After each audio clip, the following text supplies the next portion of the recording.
Faire un lancement d'alerte, c'est extrêmement pénalisant.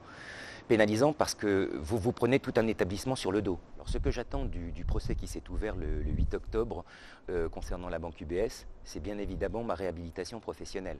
Car cela fait pas loin de 10 ans maintenant que la banque UBS ne se prive pas de m'atteindre et je dirais de ruiner ma carrière professionnelle, de médire sur mon compte, faisant croire que je pourrais être un menteur, un manipulateur, ce qui n'est absolument pas le cas puisque ma fonction étant réglementaire et réglementée, j'avais l'obligation de dénoncer les faits dont j'ai été le témoin, à savoir les faits de l'existence d'une comptabilité parallèle et d'un système d'aide à l'évasion fiscale pour des clients français voulant rejoindre la Suisse.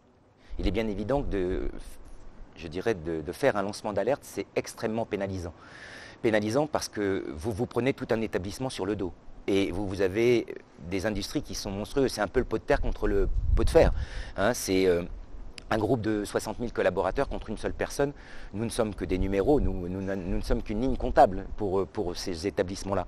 Donc ce qui est extrêmement dur, c'est le combat psychologique, l'usure, parce que ces établissements font tout pour ralentir la procédure, pour faire traîner les procédures. Et je rappellerai que, outre l'aspect psychologique, il y a un aspect qui est fondamental, qui est le nerf de la guerre, excusez-moi d'en parler, mais c'est l'argent. C'est que nous sommes seuls dans notre combat, devant nous défendre, donc payer des avocats, qui sont forcément donc très chers parce que très bons, alors qu'en face, vous avez une puissance économique qui, elle, a une armée d'avocats et qui vous use en engageant des procédures ou en retardant des procédures dans tous les sens. Et un exemple tout simple, c'est on vous attaque en diffamation, puis on ne va pas en procès, on se retire de droit et d'instance au dernier moment. Ça vous a fait perdre 3 ans et ça vous a coûté énormément cher. Voilà, donc l'impact financier est non négligeable parce que vous êtes seul dans votre combat, non accompagné. Et je vous dis, c'est un moment, c'est vraiment le nerf de la guerre parce qu'on doit vivre malgré tout.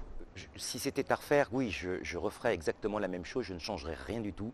Pour la bonne et simple raison, c'est comme je vous le disais, mon métier étant réglementaire et réglementé, je n'ai pas de choix. Donc, si vous voulez, le lancement de l'alerte est intégré dans mon métier, est intégré et complètement géré par mon métier. Bien évidemment que ça fait toujours beaucoup de peine de savoir que l'on peut être licencié pour avoir fait son métier et respecter les lois de son pays, mais je n'avais pas de question à me poser quant à savoir si j'allais être ou pas un lanceur d'alerte. Je ne me suis pas réveillé un matin en me disant je vais être un lanceur d'alerte, puisque dans ma fonction, dans ma profession, il fallait et il faut que je dénonce des activités illégales. Or, il se trouve que ce dont j'ai été témoin est une activité complètement illégale, venant à l'encontre de l'intérêt public et en plus, si vous voulez, qui est pénalement sanctionnable.